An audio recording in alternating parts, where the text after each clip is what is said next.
Welcome to Still Moment Studio. Today I'm going to take you through the painting of this reference photo. It's fairly complex, so I'm going to simplify it down. I'll leave this bright spot in the background almost pure white with a little bit of lemon yellow, and to have that cool yellow in the background, we'll push it further back, and then warm yellows in the front, kind of pulls it towards the viewer. There's a nice line of movement along this cliff edge with the waterfall.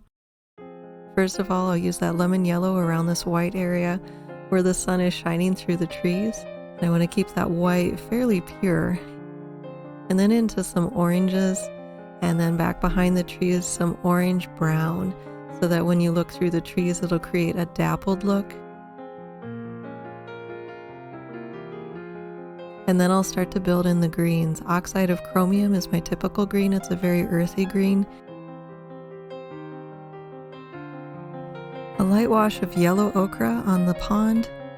Once that's dry, I'll switch to a smaller brush so I can start to fill in the details on the ripples. This is blue-black, several values, some grays in here, some browns.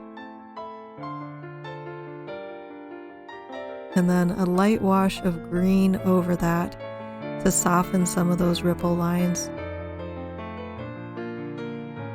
The trees in the background will be a yellow tan.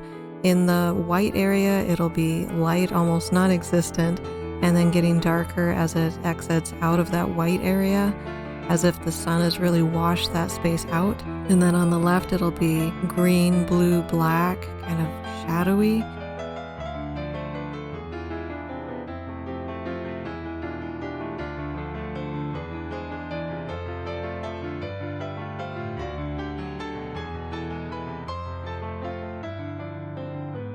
On the right, it'll move through greens, shadowy greens, browns, and then the cliff edge, so that I have a nice comparison between really bright, shining into the waterfall, and cool greens around the outside of the painting.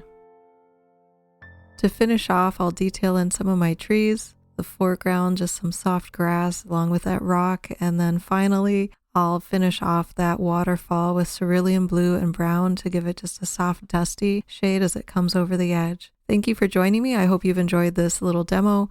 Don't forget to hit the like button and subscribe, and we'll catch you next time. Thanks for watching.